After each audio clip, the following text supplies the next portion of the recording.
podcast to honor the gods. This better come with a sacrifice. Dave X Media.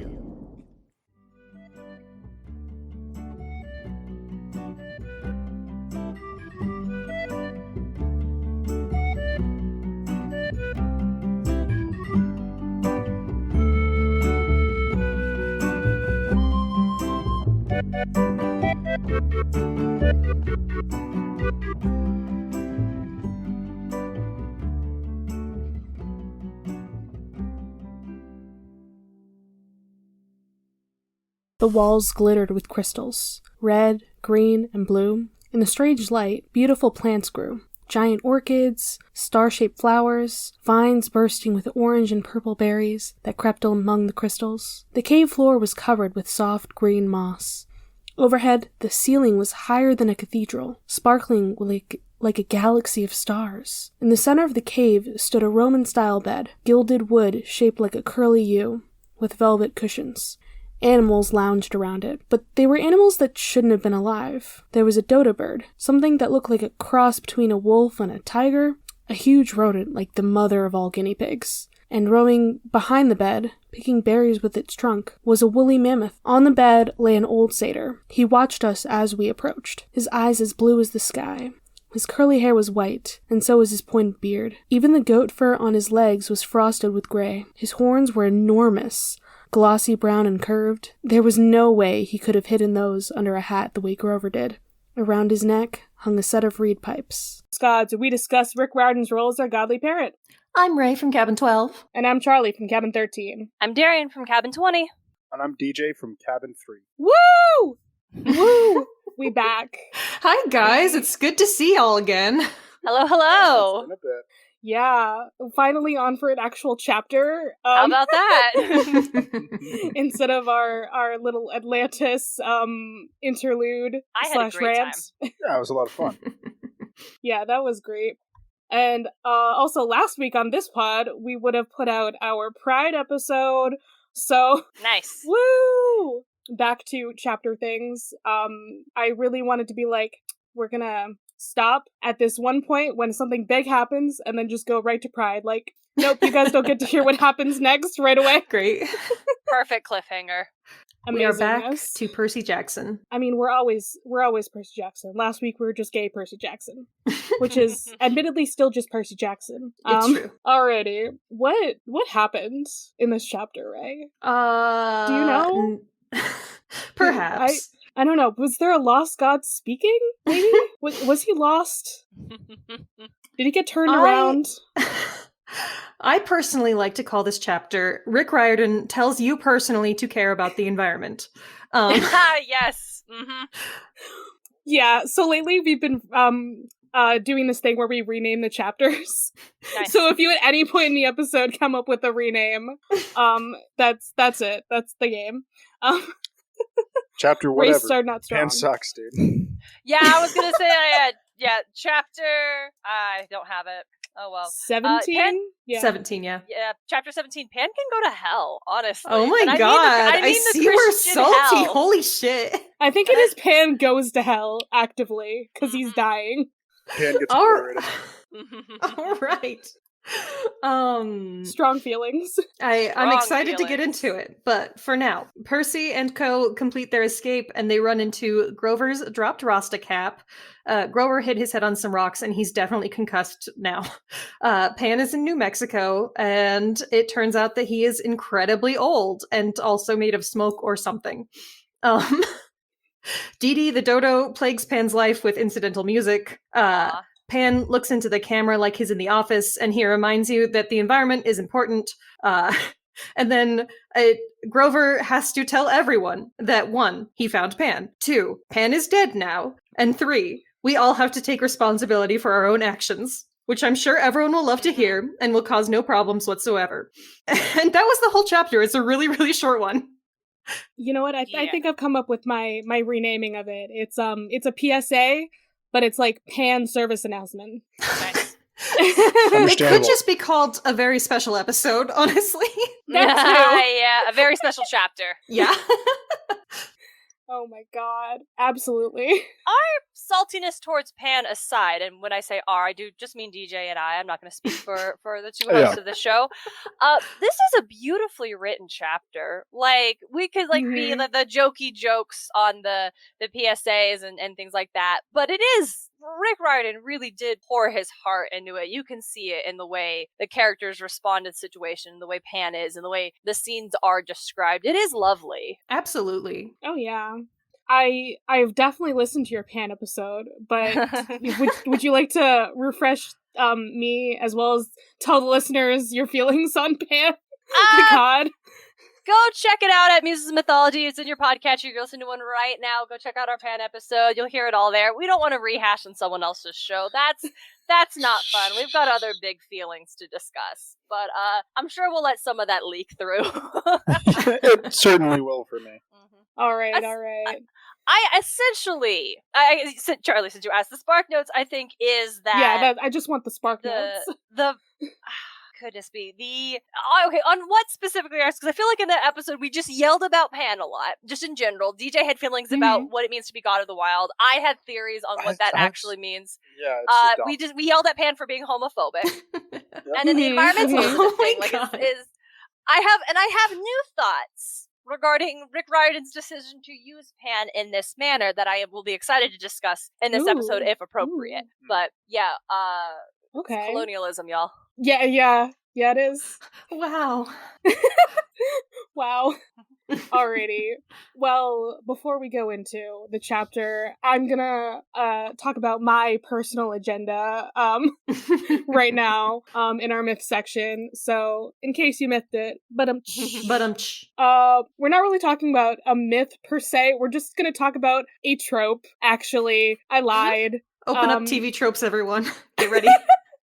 We're gonna talk about the king asleep in the mountain, the king under the mountain, or the sleeping hero. It's got like a million different names. It's that thing, where there's like a person who is asleep and then is fated to like come back. Oftentimes to like save the world, sometimes to destroy the world. It really depends on the tale, but yeah, it's a trope. And I think that just like really applies to both Pan and kind of Kronos in this book specifically. Yeah. Yeah. Yeah, because like the whole like the satyrs are like, we need to go find him, like he needs to come back and save all of us. And then like we're actively dreading the return of Kronos this whole time. So we got a positive one and then we got a negative one. Typhon was quite literally asleep under a mountain. Typhon is one of the ones on this list. Oh my god. Nice. Where is he? He's like probably on the bottom or something. I thought he was. Okay, well, let's talk about some of the famous kings under the mountain. King Arthur, for one thing. Yeah, like he's gonna come back and save Britain. He's the once and future king. What I would suspect the trope is named for, because these characters are always kings, but the name it likely comes from Arthur himself. Yeah, I believe it is named for him, but like otherwise there's a lot of different ones, and one's older than him too. The Jesus of Nazareth. Yeah, Jesus does in fact count under this. Huh. Yeah. Yep. He's set to return to save us all. He is. Yeah. Correct. Also, I guess Merlin counts, because Merlin is a tree. I'll be honest, I didn't King know Arthur that. is a Christ figure. Sorry, this is just blowing my mind. Know that? You didn't know that? Seriously? Sorry, I don't King look Arthur and into the 12 Knights Arthurian of the Round mythology. Table. Like, I what? didn't know he was under a rock. Yeah, it's the French monks are the ones who rolled up and like really took the legends of like the hero king, the fays and stuff. Yeah, the French monks are the ones that rolled up and took the lore and was like, but you know what it needs? Way more Jesus. Also, a handsome, romantic, chivalrous French character who's just better than everyone. Listen, don't start me going off about Lancelot and how much he sucks because he's someone's OC. I can't do this right now. Oh my god. Whenever I play Lancelot in Smartt, I'm reminded of Prince Charming from Shrek. Yeah. Yeah. He Yeah. can hop on a horse and ride, and it really does just like the opening scene to Shrek 2 when it's like Lancelot and he's doing the whole thing. That's just what he looks like the whole time. I'm just sitting there like, this Holy dude's just shit. Prince Charming looking ass. That's absolutely how I would picture Lancelot in general, just because like Mhm. he's that perfect chivalrous knight, right? Because courtly love was like accepted and it was Courtly fine. love. That's the word I Yeah. was looking for. Yep. Fucking courtly love. It's The bullshit. French. Okay, I'm not talking about this. I can't go on a rant about King Arthur right now. We'll do it someday. We'll make a bonus episode. Oh, Ray, we have to do like a bonus episode on the what is it, High Noon at Camelot? The Fuck yes, we album. do. Like I think we talked about this already. I need to go off about things. I'm so excited. That's gonna be the best moment of my life, honestly. Will it be 4 hours? Maybe it will be. Once It again, better not be. But sorry for alienating you guys. We're just talking about King Arthur in Don't worry. Space gay album. It's your show. Yeah, Understandable. it's by the Mechanisms. We covered one of their albums before, Ulysses Dies at Dawn. Highly recommend you listen to it. Okay, maybe. Very, very good mythology. Also, High shit. Noon over Camelot. And also, it's my like, favorite one. Yeah. All right. So Welsh names I cannot pronounce, but there is Bran the Blessed. He's one of them. Oh boy.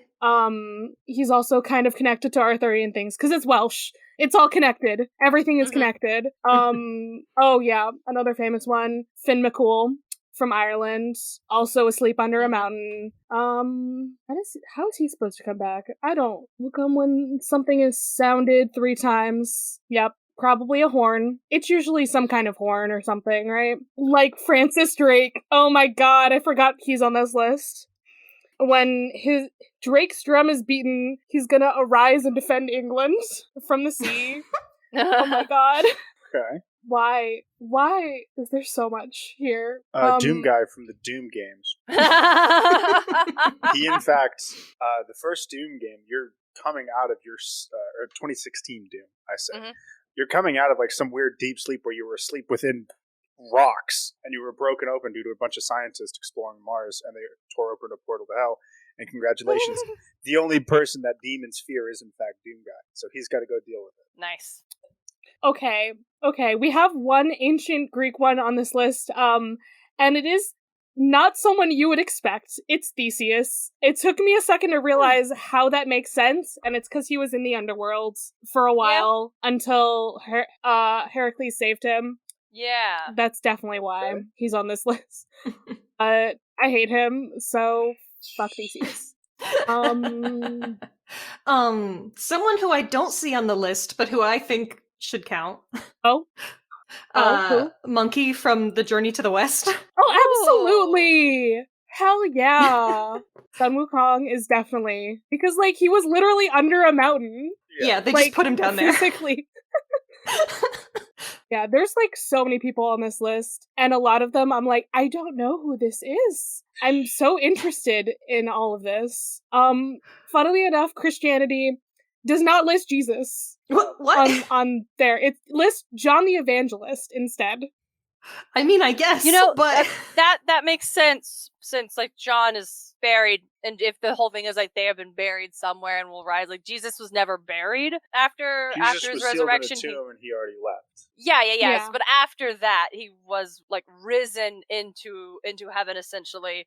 And so there isn't there isn't a king under the mountain for him because he will return as they say, but he's not on earth, cannot be found here, cannot be summoned here. It's only when on those two. So it's a little that is a little different. I guess. Whatever. I don't know. This is one of those tropes where I'm like, there's so many more people who could be applied here, like from stories and shit. But yeah, we've got at least one from each of the main monotheistic religions, like King David and Muhammad as well. Oh my goodness, Vishnu counts. What? Oh wait, I found Sun Wukong, but he's in the villain section instead of the Asia section. I don't know why. Okay, that's where Typhon is too, and Enceladus as well. Sun Wukong's technically the villain of his stories, I'm pretty sure. He's fighting against, like, Buddha and shit. Every time I see him. But that's only for the beginning, and then he's hanging out with that monk and being like, chill. He would be an anti-hero. Then he eats the monk. This does say sleeping anti-hero other and stories feature. Okay, yeah, no, true. Like, he becomes the hero later on in the story. He gets redeemed and shit. He becomes a Buddha himself, I thought. Like, doesn't he become enlightened? Yeah. Probably eventually. I don't know Sun Wukong's whole story. I only read a wild-ass SparkNotes version of it called God of High School. I only know as far as Overly Sarcastic Productions has gotten, so... I did, in fact, just, like, read up on, like, a little bit of it. So I know, like, the beginning and the ending. Looking at OSP for all the middle stuff. Last but not least, Loki, of course. Yeah. Loki will come back when Ragnarok happens. Right now he's bound in chains, with, poison going into his eyes every so often. Yeah, It's I hate great. to see it. Poor Loki. I love you. The Lich Oh, of yeah. Adventure Time. Yes. Oh, Oh, yeah. The Lich is destined, and also so is Finn, which is what's really fun. They're actually yin and yang that the universe sends out just to have fun, just to fight each other. I was gonna say that it's a really interesting trope from a mythology standpoint. It's kind of like in a spooky story when they're like, and to this very day, you can still hear whatever the crying of this woman who died. It's like, this is something that's still relevant to you. It's not happening right now, but just wait. Just wait.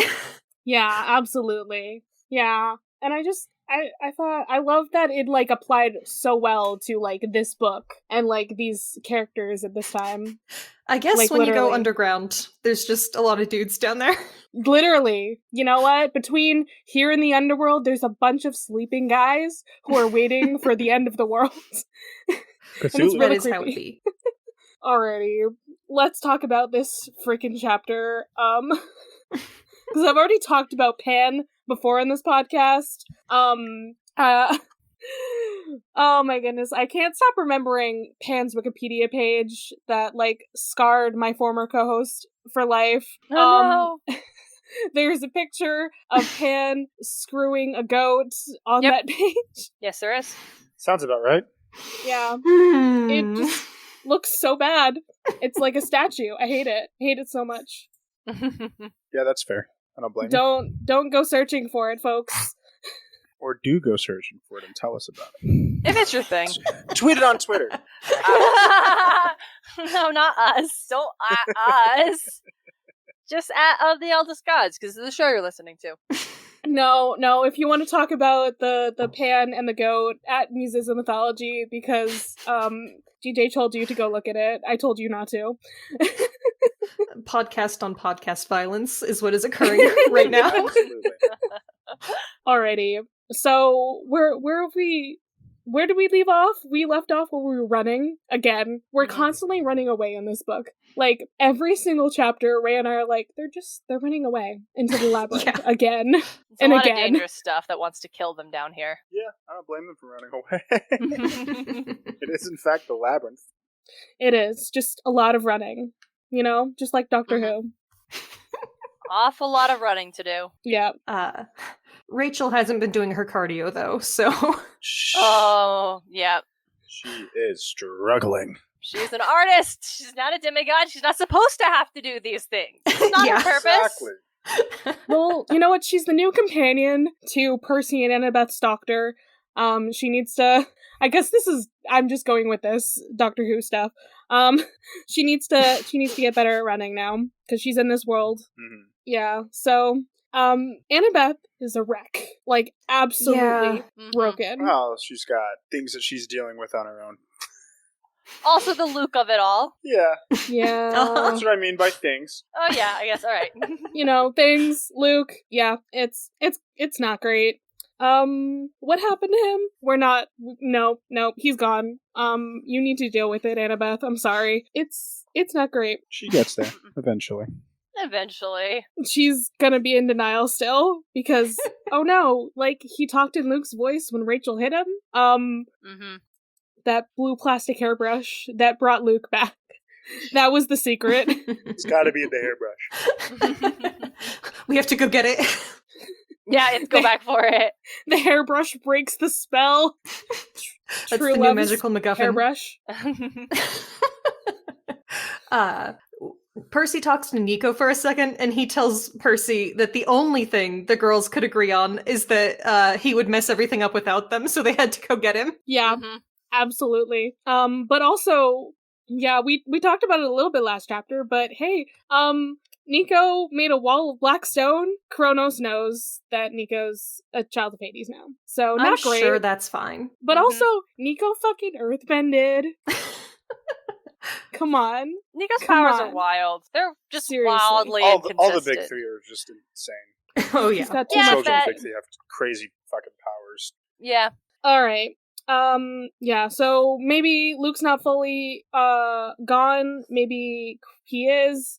It's hard to tell, but like Annabeth, you need to not. I'm sorry. She's having This is a rough lot. time. This Leave is her a lot. alone.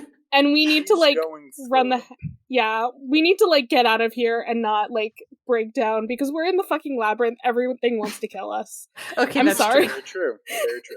It's not the time. Wait till you get back to camp to have a breakdown. We need to compartmentalize right now. Yeah, that's the life of a demigod. You can't just stop and cry your eyes out. Sadly. We gotta run. Sorry, my brain is like trying to read at the same time. You're fine. Alright. So then we see the Rasta Cap. It's Grover's. course it's Grover's. What happened?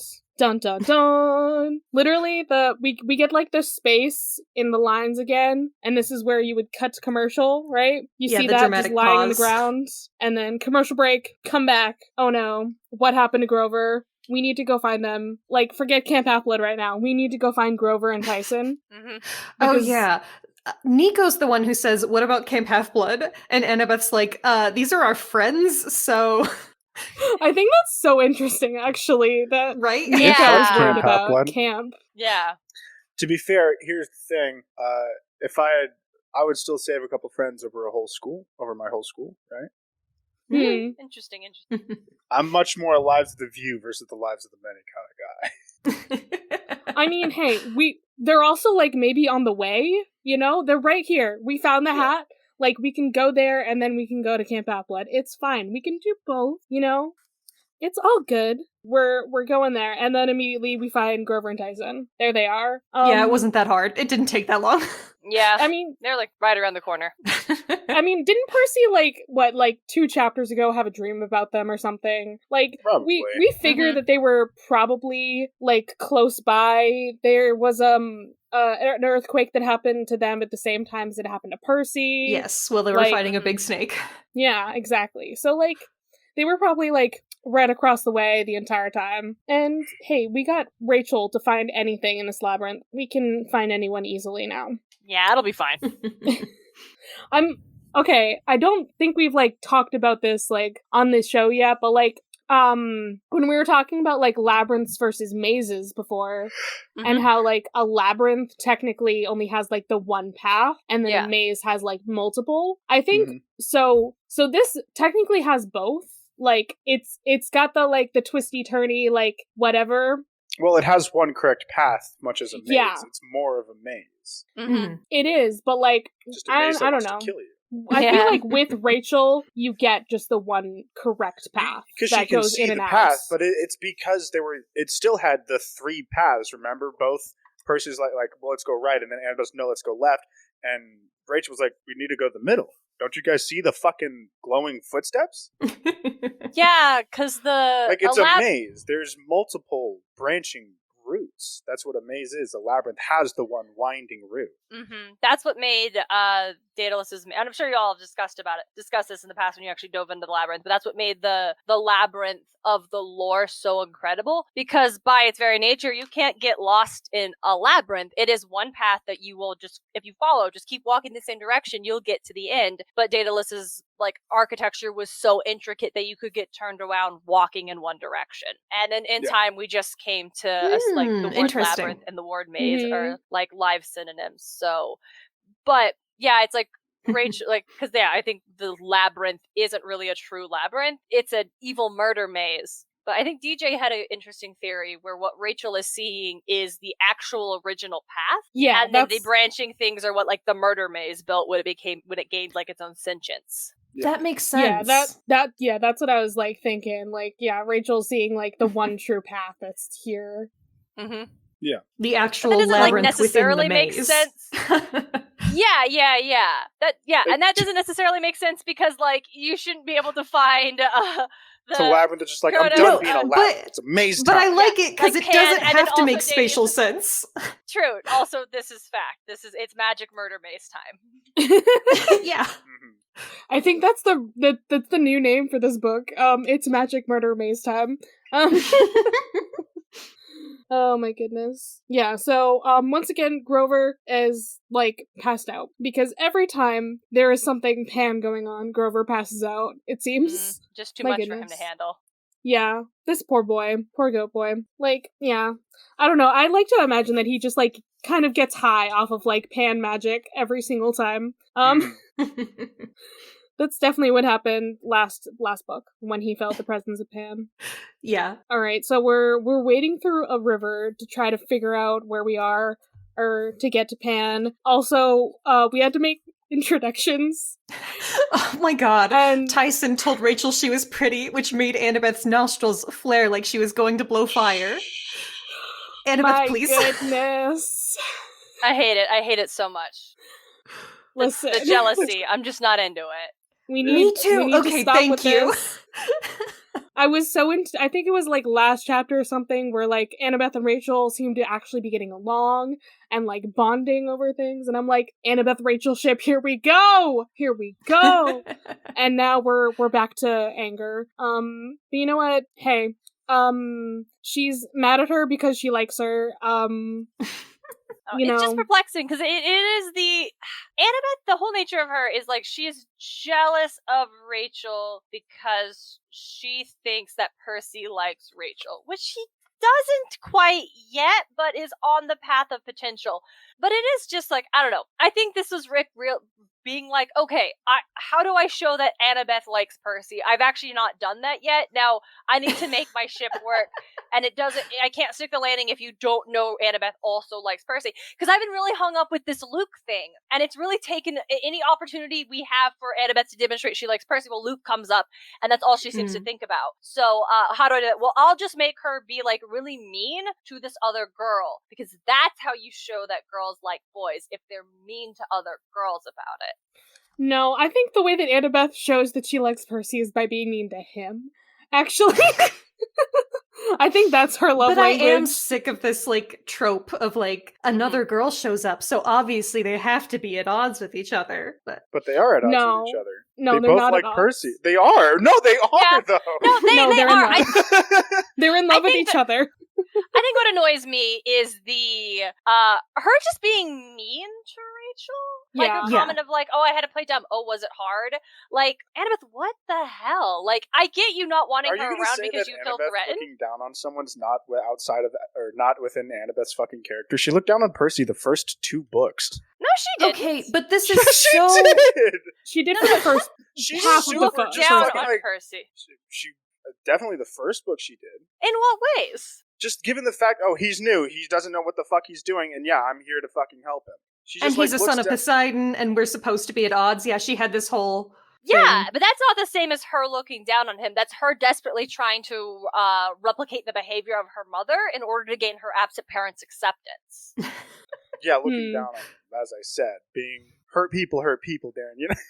Anyway. Stop.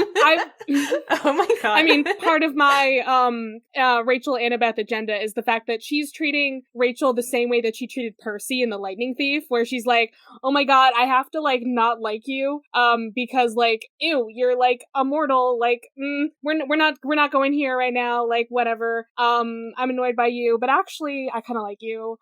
But I can't talk about that right now. It's not important. We got to do this quest, you know. I don't know. I'm not convinced. I think that when Annabeth's mean to Percy, it's usually because he has done something justifiable that he now needs to get dunked on. With Rachel, it's just And it's out also the teasing. gate antagonism. Also, this jealousy of Tyson being like, "Oh, she's pretty," and Annabeth being like, "What the fuck?" That part's weird. That part's a little goofy. Listen, it took a while for Annabeth to like Tyson, so she's like, oh, look, Tyson's my little special guy, like, and he thinks I'm so cool. Like, huh, that's awesome. And I was just like, oh, someone else has affection. Yeah. I don't like that. It's annoying. Out of all of her jealousy things, this one I actually kind of bought, because that's like her thing. I Tyson calling her understand. pretty. Like, her behavior is not unreasonable. It's She not is a 15-year-old girl dealing with exactly. It is unreasonable, but it's not. Feelings. What's her fatal flaw? It's pride. Like, she thinks she's the coolest person ever, right? So someone else gets attention. It's hubris. She thinks she can do it better. Pride. The belief that she can be better or more competent. Yeah. Mm. Yeah. She's also just being very petty. True. Very true. Yeah. Mm. All right. Let's move on from this. Just another thing in the box of, hey, love triangles mostly suck. Bet. Yeah, they do.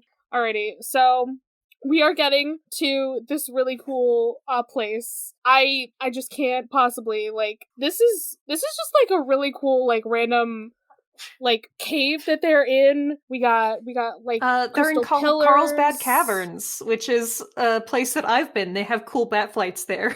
Ooh, that sounds Alright. fun. Nice. I love it when these places are relevant to my life. It's happened a few times recently, actually. Yeah, Middle America. So, we got lots of cool, like, plants, and it's, like, it doesn't feel like it's underground. It feels, like, nice and, like, the wilderness. Huh. Perfect place for Pan to be. Like, we were talking about earlier, oh yeah, why would Pan be in the labyrinth? Because no one expects him to be in there. But actually, it's not because, oh, no one would expect this. This is the wilds. We found the wilds within the labyrinth. Ha! We did it, folks. This is not the wilds. It is the wilds in the context of Riordan's View of the Wilds. We are in a national park that has been We're walled so deep off within and caves. mapped out and controlled. It's like calling this the wilds is like calling Mount Olympus the sky. It's not. It is a very special domain crafted by a god, but it is crafted to suit that god's specific needs and purpose. It is still in some way being maintained.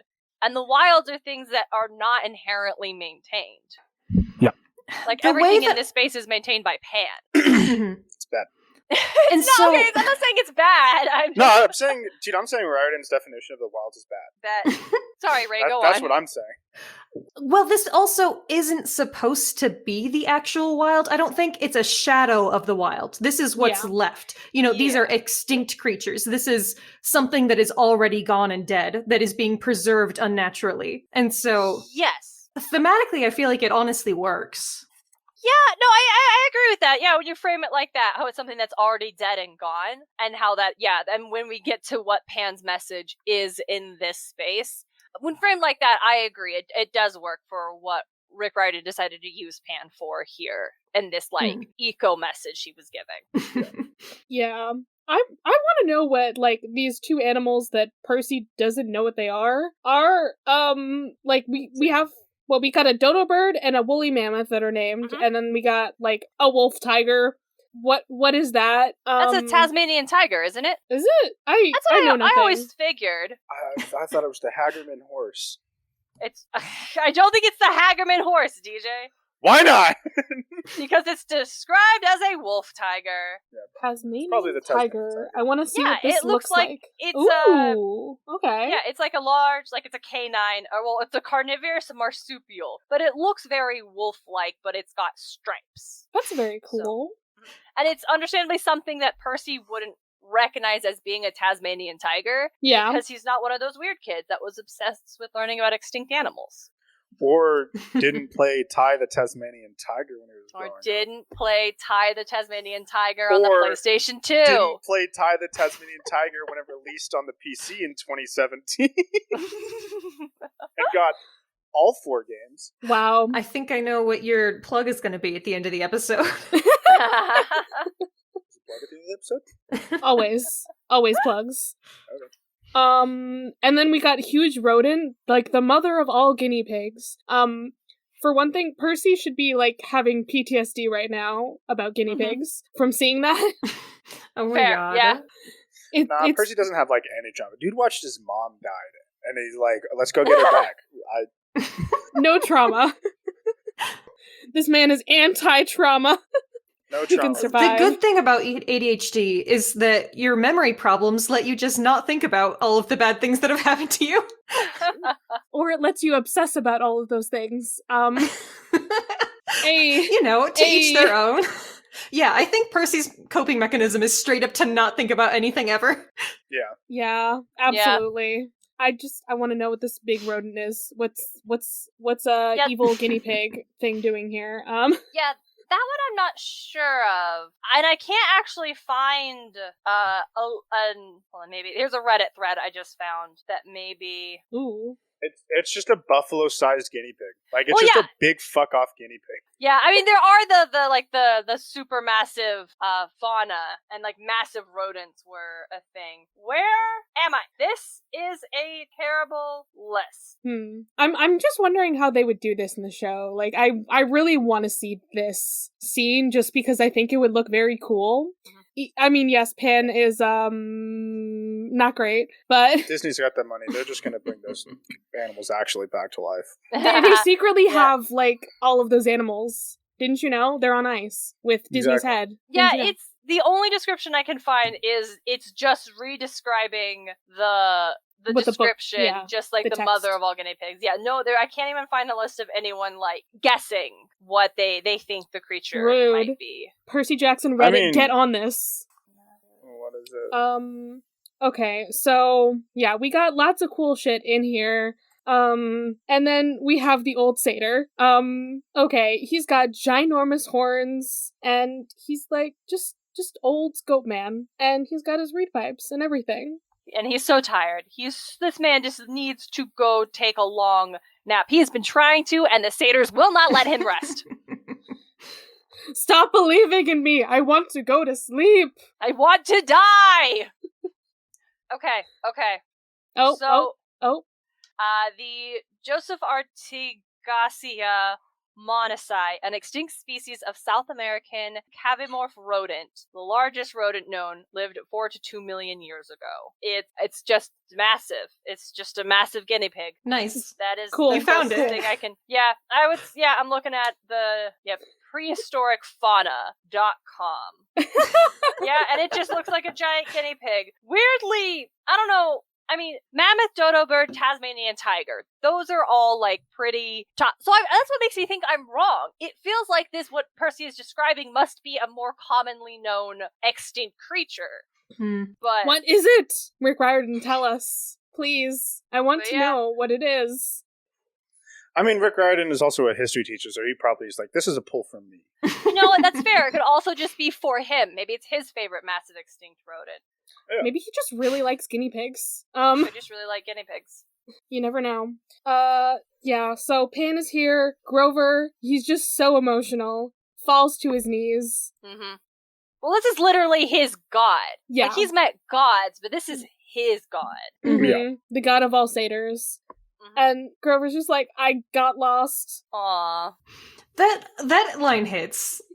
Yeah. Yeah. The fact that this is the lost god speaks, but no, Grover is the lost one. Mm-hmm. Pan was not lost. Okay, his laugh fills, like, the room with springtime, like, and hope. Wow. What the hell is going on with this dodo bird? She just feels it. It's the vibes. It is time for us to all come together around the campfire. No. She's singing It's a Small World, and I hate her. It's a reference to Zazu. No. Thank you. No. It is a I hate it. reference to Zazu. It's a small world after all. No, anything but that. No, but for reals, I I've got actually a lovely bunch of coconuts. There they are, Sorry. standing in a row. I actually love It's a Small World. I think it's great. I find it very moving. Hit it out of the park.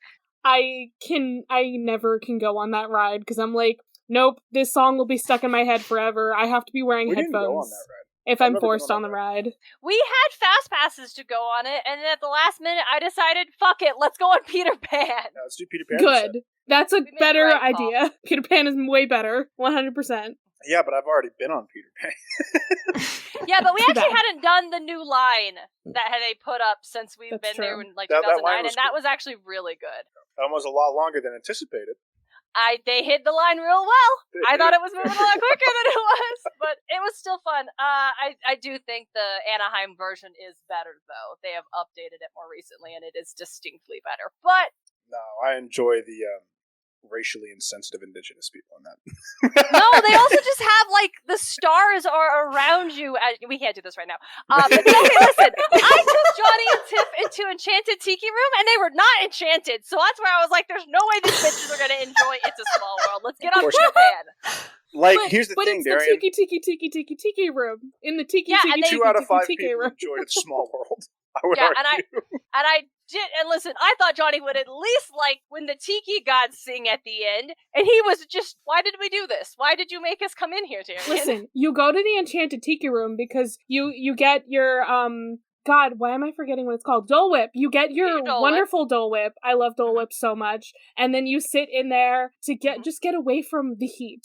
That's all you need. That's why you go to the Tiki Room. And also to listen to the birds sing, and the flowers croon in the Tiki Room. I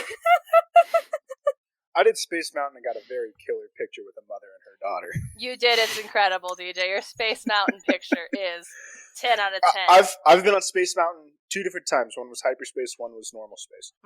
And I've gotten a killer picture both times. I don't know.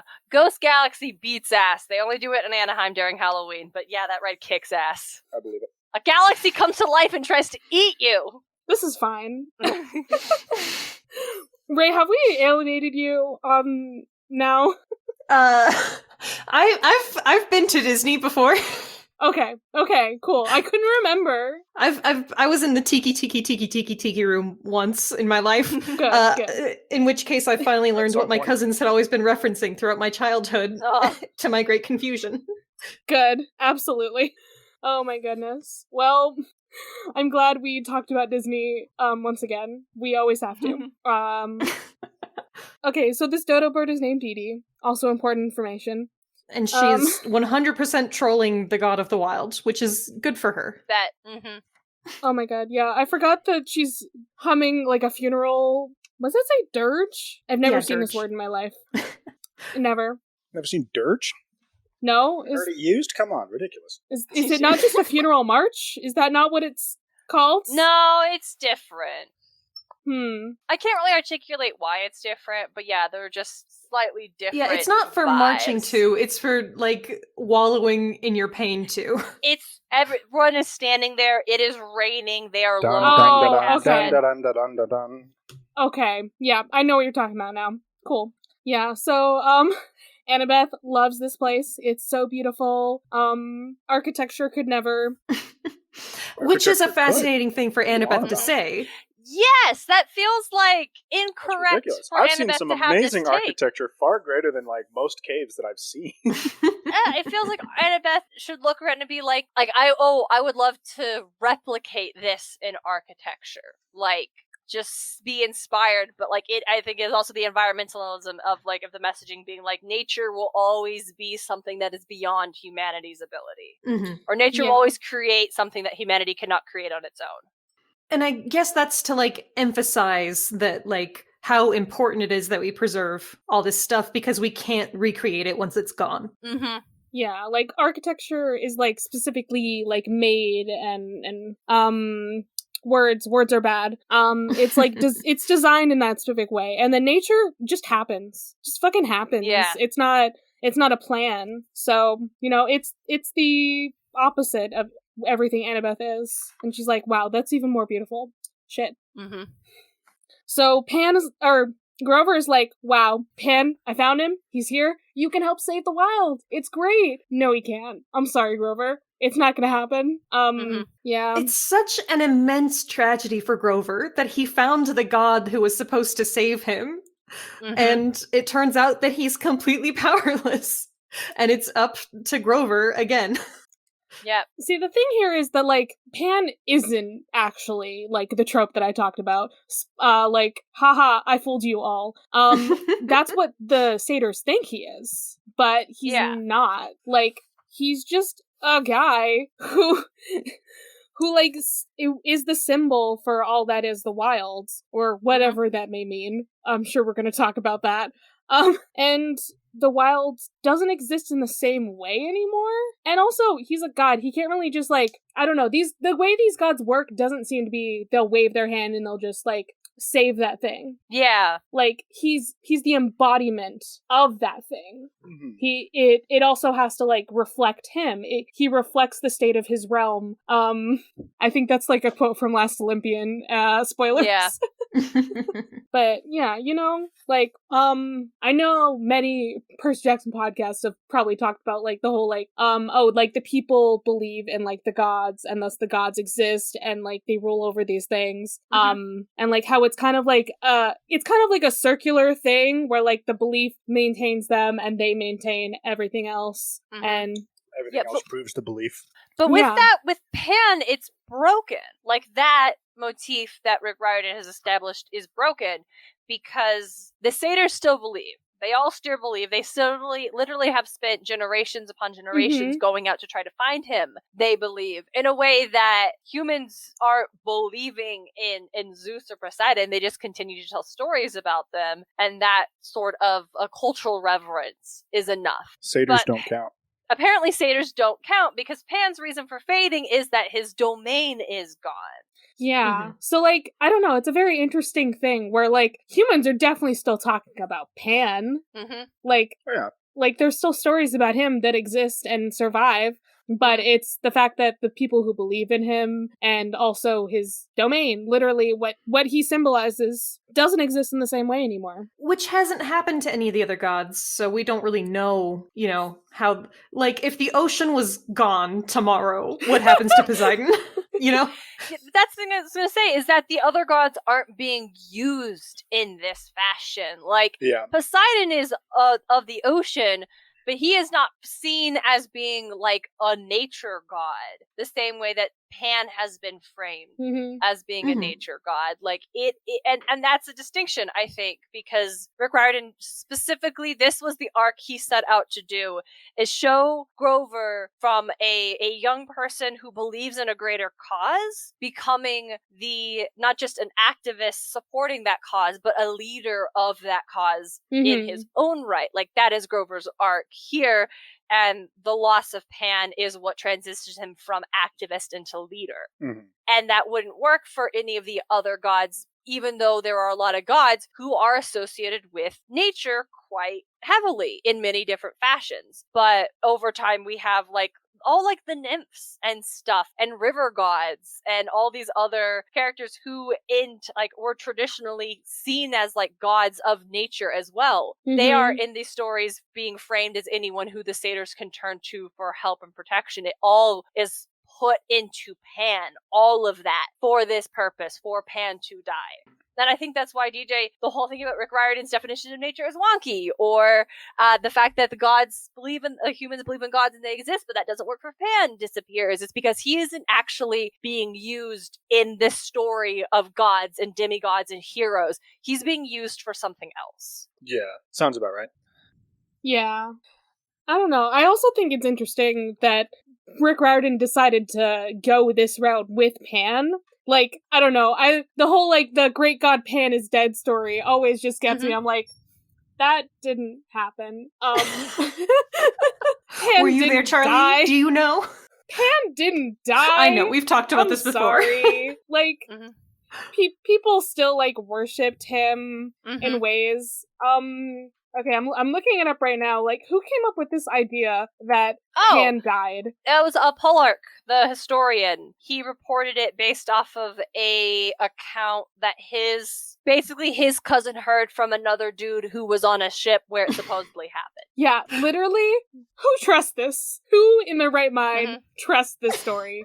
Like, oh yeah, I heard it from a guy who heard it from another guy who heard it from another guy, heard it from that guy's cousin. It happened. Yeah, and it's interesting because it's like, and his like, oh, his historian, and he was, but in this like where this story is found, it was actually part of a series of essays where he wrote about why there aren't so many oracles anymore. And his theory essentially is like, well, we don't need them as much. Like, it's him trying to solve like this like scientific question of like, but there were so many oracles before, where are they now? Basically, and that's where this story is presented. And it's interesting. Also, Rick Riordan name drops a specific satyr who is said to be the one that delivered the message. Yeah. That's like another Rick OC do not steal. That person is not from anywhere.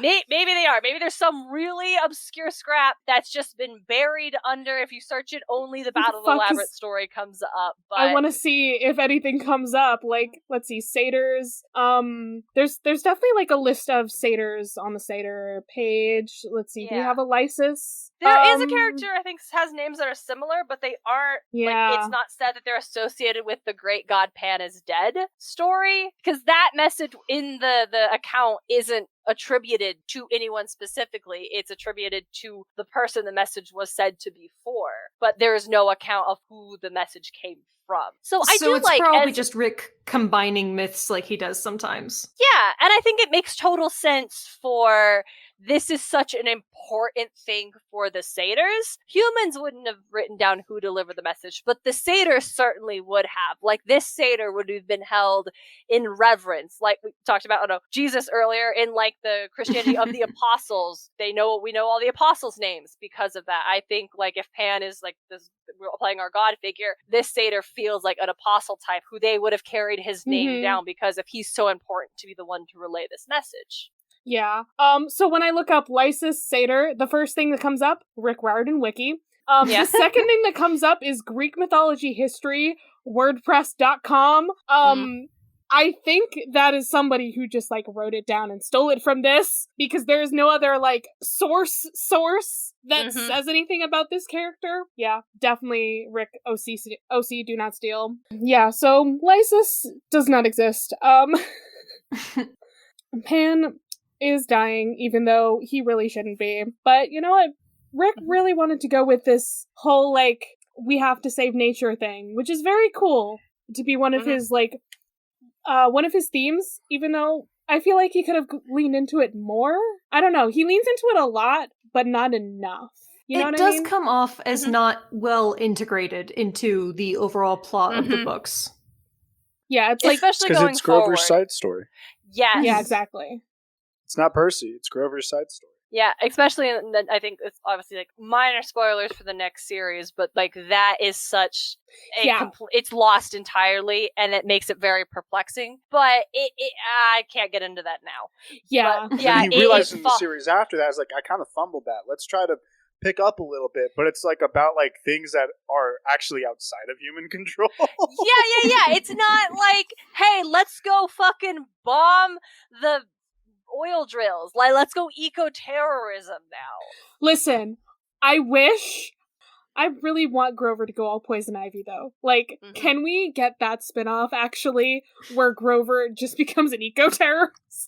I'm totally here for it, actually. Yeah, and I mean, the thing about that is, it is the actual most logical result for Grover's character, specifically, being literally a part of nature itself, not just someone who, like, advocates for it and recognizes its value, or recognizes that the species cannot survive on this planet without protecting and, like, doing steps to mitigate the harm that humanity has caused by our constant consumption and destruction. When Grover dies, he will become a plant. All the nymphs he knows, the nymphs who are essentially mothers of satyrs, like the way satyrs are born are from, as we only have one example, but it's nymphs. They're literally a part of nature itself. And so it's not just like advocating and holding up signs and pushing for legislation. Grover's literal life and culture and like species depends on protecting nature. And so turning on humanity and those destructive forces through acts of like violence that cannot be ignored, and this is the most logical thing, as it is the most logical thing for any oppressed group that is being the victim of a system that does not care for them. And it's not out of line for things that have already happened in the books, honestly. Like, in book 1, they just released some wild animals in the middle of a city. Like, yeah. But it's, in vague. It's okay, but but that's the other thing, that Grover gives them, like, a blessing of Pan, so they will be safe until they find somewhere safe to go. That's another thing, is that Rick Riordan cannot actually have his characters address the true causes of the threat to the environment as it exists, because those causes are not supernatural. They are not gods, they are not monsters. Mm-hmm. They are humanity and the systems that humanity has built for its global economy. And that's the backdrop of the series. like, and that's the get world that it's in. Yeah, but Rick could get into it, but it would be a very, very different book for him to do so. The best he could do is, DJ, as you pointed out in the third book of the Trials of Apollo series, have it talk about the suffering and loss that is being caused by and that's the thing that our heroes can do to help. I think his way into something like that is in fact mech. Yes! Right, because the satyrs can't do anything because it's human problems, but the demigods can do something. I think that's it. So why don't we? That's another problem with the arc, is that demigods simply don't care. Yeah. I mean, Percy cares because Grover is his friend. To be fair to demigods, though, they're dealing with a lot. They are literally dealing with constantly being murdered on a regular basis, so I don't actually blame them. They cannot even pay attention to the real human world right now. They have to deal with monsters. Yeah. Gods. But like Percy's best friend is a satyr. Like they could care, but again, that's I don't think that's a failing. Percy had two prophecies in his lifetime revolving around him. Like he needs exactly. a break. Exactly. And so I'm not saying that this is a failing of Rick Riordan as a writer, or a failing even of the story, because I think the stories of what they're trying to tell are very successful. And I do appreciate him integrating this message of environmentalism in for his readers, because it is something they can take into the real world and use practically. But it leaves a lot to be desired within the world itself, because that problem unfortunately hasn't gone away since this book first came out, versus the Sun and the Star that just came out. Like, Rick's still writing in this world, and that problem has only gotten worse. So how do you deal with it now? Yeah. Well, like, somewhere in that, you brought up the animals from the Lightning Thief, and I just realized they should have been here. What if those animals I would have loved that. had been, like, protected by Pan since that happened, actually? That would have been a great callback. Honestly, I think I would respect Pan so much more if that was the case, because, like, honestly, as Ray described earlier, this, like, little nook is a thing that has long faded, that he has only kept around for his own comfort. Like, he is still around and has yet done nothing for the people who still believe in him. Yeah, his domain is falling, but all he's done, he has drug satyrs to him and drug Pan to him just to tell him peace and just to get the satyrs to let him die. Wait, he's the meme. To be fair to he's Pan, the meme I'm of that pretty guy. sure he... Yes, he is. Didn't Pan, like, explain, hey, this is like, what I am is essentially just like a voicemail. I died 2,000 years ago. I'm not fucking here anymore. Yeah, that is what, literally, Pan tells him, like, oh, you only prolong my long, painful passing, my dark twilight sleep, it must end. And Grover, no, dear Grover, you must accept the truth. Your companion, Nico, he understands. Nico nodded slowly. He's dying. He should have died a long time ago. This is more like a memory. Okay, so not to bring it back to Doctor Who again, but my brain is like, oh, like, he's not actually here, this is a memory, messing with wibbly wobbly timey wimey, it's that. It's where the things start lining up, and, like, this is a message from the past, but Pan knew what they were gonna say. Actually, he's not here. Yeah, that's what I think. It's like a pocket dimension. But it is also, like, he is, because what he describes is that he is dead, but he has not been able to pass fully because the satyrs have clung to him so intently that he doesn't get to be gone. Yeah. And if you can imagine, he describes it as, like, a long, painful passing. And with that description, can you blame him for creating this little pocket nook with a couple of these, like, animals to, like, aid in his comfort? This is basically hospice for Pan. Literally. He's got God a bed of the wild hospice right there, and those are all his hospice nurses? Those animals? Yep. That's all it is. Music therapy? Yeah. With Dee Dee? Fucking Dee Dee. Mhm. I think it's another Chi word, but I don't think it's therapy. Oh boy. Yeah. So Pan is just like, I have to die. Please let me fucking die. Grover's like, no. But either way, Pan is gonna die. He's just like, whatever. And then he speaks to each one of these characters, except for one. Even Nico. though he technically addressed Nico. This is what's wild, is that everyone gets this little pep talk, this little piece of advice that they needed most, and he doesn't, and Nico doesn't get one. And it actually would have been, like, less insulting if he just not acknowledged Nico at all, but he uses Nico to push Grover into accepting the truth because of who Nico is and Nico's ability. And it's a slap fucked in the face. It's a total slap in the face. Like, so, okay, so these are important things that he says to each character, though. So, Percy, I know what you have seen today, I know your doubts, but I give you this news. When the time comes, you will not be ruled by fear. Okay. So, Percy's not gonna be afraid. Cool. Good to know. Alright, Annabeth, your time is coming. You will play a great role, though it may not be the role you imagined. Oof. Yeah, definitely not the role she imagined. Alright, so Tyson, do not despair. Heroes rarely live up to our expectations, but you, Tyson, your name shall live among the Cyclops for generations. That is a lesson that Grover is learning right in this moment. I'm gonna cry. Tyson is gonna be the coolest forever. Okay, another reason why Pan is cancelled. He just said Rachel Dare. What about her middle name? He forgot the Elizabeth. No, that is so embarrassing for him. Dare. Yeah. You have to say the middle name. It's part of it. So what he says, Robert Jr. So what he says is, I know you believe you cannot make amends, but you are just as important as your father. I know you don't believe this now, but look for opportunities. They will come. Ooh, ominous. This is like some real fortune cookie ass shit. It really is. I feel like at the end of the series, we're gonna have to like come back to this chapter and see if he was correct in these things. Because it is all into the series stuff. Yeah.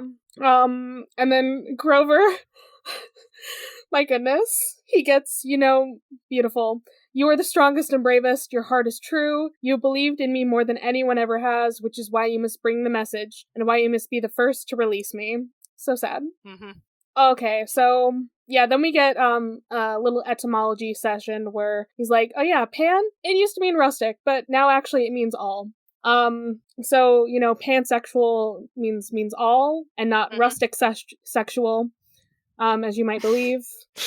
And that's also so interesting how it, with the acknowledge of this etymology session, in Pan himself saying that, like, oh, the spirit of the wild must pass to all of you now. The word means all. Doesn't make sense. But that does not, I mean, it does make sense for me, at least, what in Ritwork is going, and the conclusion of the message being, you cannot rely on one hero to save you. This mission goes to all, to, like, save everyone. Like, save the wild, save it. But the idea that Pan himself could not change in response to, even though this all changed, but Pan couldn't change, he's been dying for 5,000 years, essentially. Imagine not being able to change like the other gods could. Yeah, I think the Fucking problem wild. here is that, like, Pan definitely should be able to change and adapt just like all of them. I'm sorry, that's the one thing that does not make sense. The wilds of the modern day in the current modern day is like AI. Like, that's the wilds of the modern day right now. I hate it. Some space with the file. Online shit. I want to see Pan teched out. Fucking, like, cyber eye. Like, I want it all, dude. You want that is what the wilds of the modern day Pan? are. No, I'm over here thinking space, the final frontier. Pan, the god of space. Too, right? I mean, all, the universe. He's literally, Pan's there in 69, like, the only place left for me is the moon. Fuckers! Pan just moves to, like, a different planet, actually, at the end of this instead. It's just like, Earth is dead, y'all. Bye. Yeah. Oh my god. Yeah, so Grover releases him, and he just dissolves. The fact that into oblivion. yeah, the fact Leads that you into oblivion. yeah, the fact that Percy talks about how this is similar to Kronos. Once again, we're getting those parallels between this and what just happened with Kronos. Cool. Yeah, it's like it's not the same, but it's still like, you know, weird wisps of energy. And it goes in their mouths. Hey, this is just like fucking yeah. Christianity. There was a lot of like It is. you know, when Pan is talking, Dee Dee even like starts singing Kumbaya to make fun of him. But it's just like the fucking tongues of fire or whatever in Pentecost. Like, yeah, What? for reals. the Holy Spirit is within you all. Oh my god, I hate it. Actually. I'm getting like flashbacks to Catholic school now. This is wonderful. Where it's like, oh yeah, no, Jesus is also within you. So like you gotta be nice to yourself, right? Actually, that's why it's a sin. Okay. And it's so perplexing for this to happen here after the Kronos thing. I mean, not perplexing. It's nice to have this moment of beat, and then we still have stuff to do, and we have to resolve the Pan thing here. So Grover searching for Pan isn't a thing that we have to worry about in the last book where we're dealing with like the final battles and stuff. But it suggests that going forward, following this message of Pan will be a priority for all involved. And it's just simply not. No. And with Priority the for little... Grover. It's like Yeah, side quest it's ended. like- it's done. Yeah, like the fact that it's going to be one thing if Pan just disappeared and faded, but the fact that a little bit of his essence goes into all of them suggests that this is something that is to be carried forward. So if you want to compare it again to what happened with Kronos and Luke, like Pan is inside of them just like Kronos like took over Luke. Like So like we know that Grover got but what did everybody else get? Right? They all need to get weird Pan powers. Come on. So I do think that this is more for the audience than it is for the book or the characters or anything. This is a call to action, and that's really the purpose of this chapter. Yes. Is to make nature seem cool and good and make you care about it. I think you're absolutely correct, Ray. Yes, absolutely. To make a reference to another fandom, it's Sunstone. We have had Sunstone here in the pod today saying, hey, worry about the Earth, folks. You gotta worry about the planet. Save the planet that you live on. Anyway. The fact that we end on Grover saying, we have to tell them that the great god Pan is dead. Fucking A. I do love the symmetry. I do love it. I think that's, like I said, I like the way this chapter is written. I think it is written so strongly and intentionally. I don't think anyone can accuse of Rick Riordan of like wasting a beat or missing an opportunity in this chapter. I think he pulls this strings together for this narrative is done so tightly here. Here specifically. Just here. I don't know. I don't know. I have weird thoughts and feelings that I can't fully formulate about Pan and all of this. I also think it's very funny that, like, Pan, who's, like, also kind of the god of, like, he's kind of associated with, like, Hermes and, like, traveling and all of those things, and he's the lost god. Just take a moment for how funny that is to me. This... Not all who wander are lost, though. He wasn't lost. Yeah, exactly. Everybody lost him. Yeah. They lost him. He was never lost, actually. Yeah. Yeah. Pan, goodbye. Rip Pan. I'm thinking of so many memes that Robert could make now. For this chapter. we need to have the Barry Allen with the Oliver Queen, like the Rip, he's doing the peace sign, but it's like Pan, and then Pan is also on the grave. Oh, that's wild. Anyway, that's a freebie for you, Robert. Alrighty, folks, that's the chapter. Where can we find you two wonderful people on the internet? You can find us over at Muses Mythology. It is our mythology podcast where we talk about how ancient myths have become modern pop culture through the lens of Rick Riordan's Percy Jackson and the Olympian series. We are currently on hiatus, but when does this episode come out? The last one was the Pride episode, so this is going to be sometime in June? Yeah, this is going to be a June episode. So We are currently on hiatus between books 4 and 5, but we will be coming back in July to go weekly, getting us through Battle of the Labyrinth. And you can find us at any of your podcatchers, so any app, we're there. I made sure of it. It's Muses of Mythology. You can also check us out on Instagram at musesofmyth.com. On Instagram at Muses of Myth. Musesofmyth.com. That's your Instagram handle. Well, we also have a website, so you can also visit our website, musesofmythology.com. We have all of the episodes there, and I am working on getting the episode transcripts available as well. Ooh. I'm on Twitter at Muses of Mythology or whatever it is. Twitter. Occasionally, I'll just get a Twitter notification that someone has responded to something we've tweeted, and I open it up and realize that DJ just randomly will tweet shit on our Twitter. I'll think of something that I find funny, and then I'll just tweet it out. I don't know. Yeah, there was a crying clown some weeks back. I was, that was funny.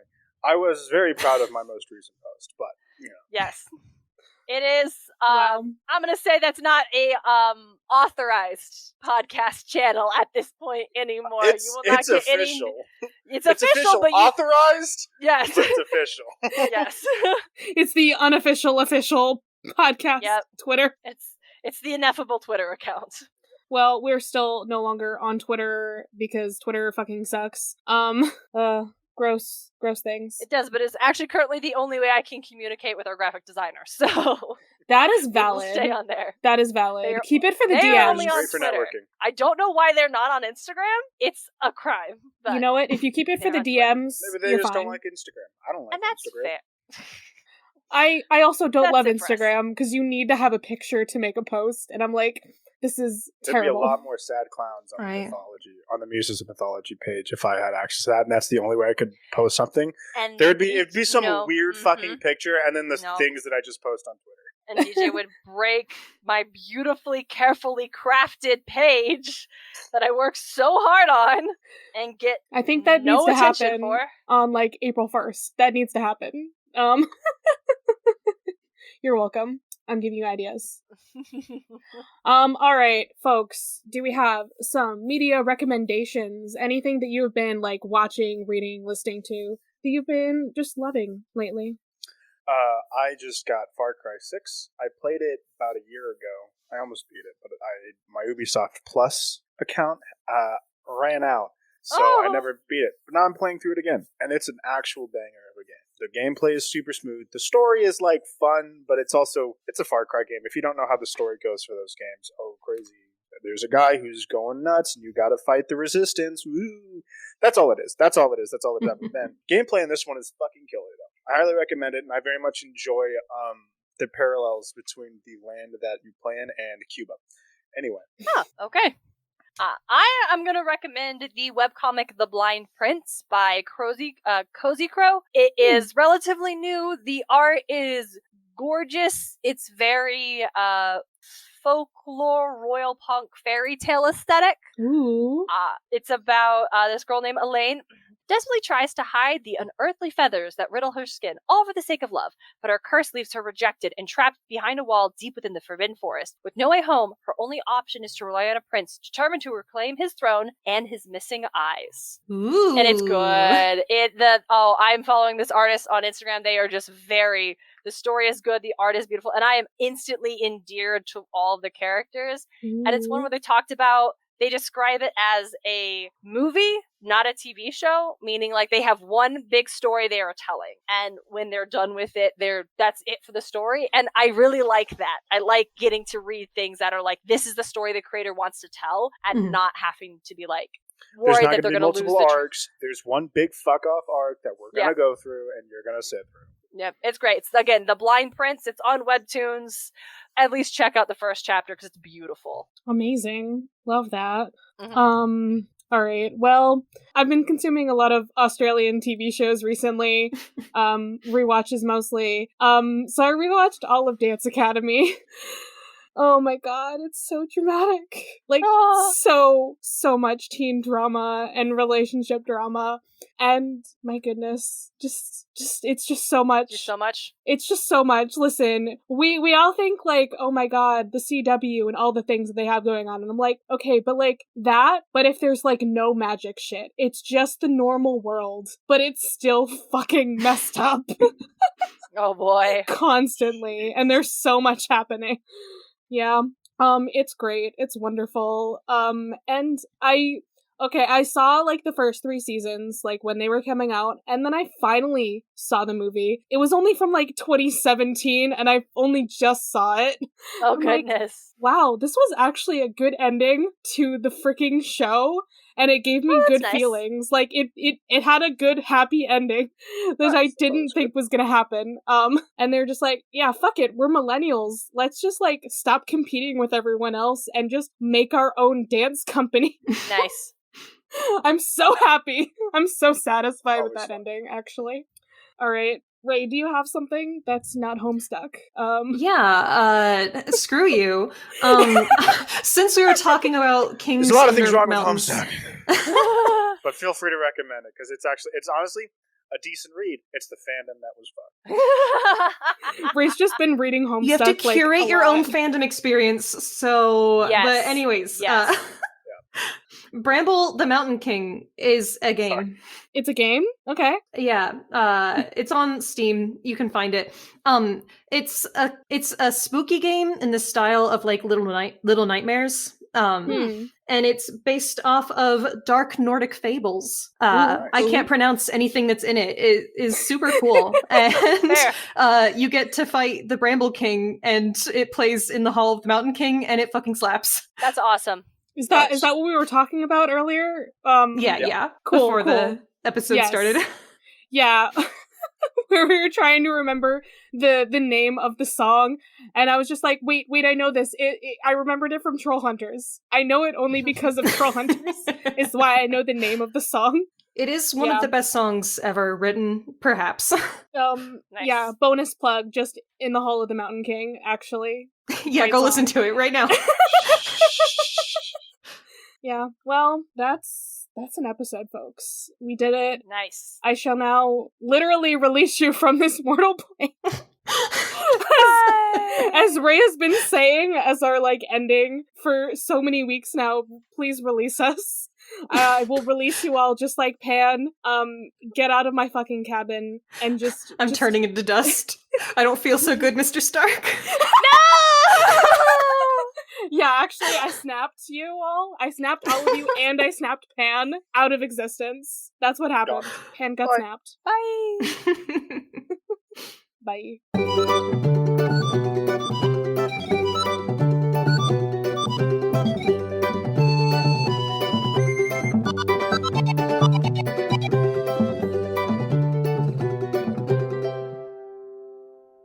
A huge thanks to your friend and mine, Matt, for supporting us on Patreon. You can follow this podcast socials at Of the Eldest Gods Pod on Instagram and Tumblr, and at Of the Eldest Gods on Twitter. You can send us an iris message through oftheeldestgodspod@gmail.com. If you'd like to support us financially, join us at patreon.com/oftheeldestgods. By becoming a patron, you can join the Deus Ex Media Discord server, where you'll be able to chat with us and other listeners about episodes and anything Percy Jackson related. Our $5 patron tier also gets you access to Against All Odds, our monthly bonus show. There, we'll talk about a wide variety of topics, which usually have something to do with mythology. No promises. You can check out our merch store on Redbubble to find custom designs made by Charlie. Or if you cannot or do not want to support us financially, we'd really appreciate a rating, a review, or letting your friends and followers know how much you love the podcast. That really helps. You can find me, Ray, at HeyHeyRay, spelled R-A-Y-E, on Twitter. If you want to hear more from me, check out Barbie Movie Slap, a podcast where my co-host Ted and I discuss Barbie's cinematic universe. That podcast Twitter is at Barbie Slaps. And you can follow me, Charlie, at GreenPixie12 on most platforms, but on Twitter I'm at GreenPixie123, which I'm totally not salty about. I also have an art Instagram at GreenPixieDraws. I sometimes do the YouTube thing on my channel, Charlie Mac. That's M-A-C-K. Our music was written by Isabel Strauss-Riggs and recorded and edited by Ian M. Riggs. You can find Izzy at Kane_I, that's I as in the body part, on Instagram and Twitter. She also currently makes video essays on the YouTube channel Kane I. Feel free to message her about making music for your project or editing your podcast.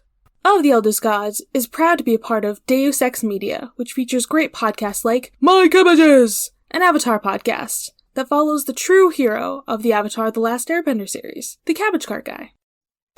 Coffee, tea, honor, Cabbage. Long ago, the four elements lived in harmony. Then, shit went totally cray when the Avatar attacked. Only the Cabbage Man, merchant of fine cruciferous vegetables, could stand against his trolling. But when the world needed some dank veg, he vanished. 10 years have passed, and my partner and I have started a new podcast. My Cabbages! An Avatar podcast. A weekly show about Avatar The Last Airbender. Whether it's Sokka's new line of cologne... Hey, look at you, sitting there on a seal. Well, now look back at me. I'm on an even bigger seal. Now look away. D&D related antics. You have to make an acrobatics check for that, and Aang just, unzips his pants and whips out his D20s. He's just like, I got this. Or randomly breaking into song. Go bending waterfall. We'll stumble our way through the greatest show ever made, one episode at a time. You can reach us at CabbageCast, which is our Twitter, or subscribe wherever you catch pod. Rotten cabbages? What kind of slum do you think this is? Of the Eldest Gods is based on the series by Rick Riordan. Right now we are discussing Percy Jackson and the Olympians. Remember to follow us on your favorite podcatcher and meet us back here every Thursday.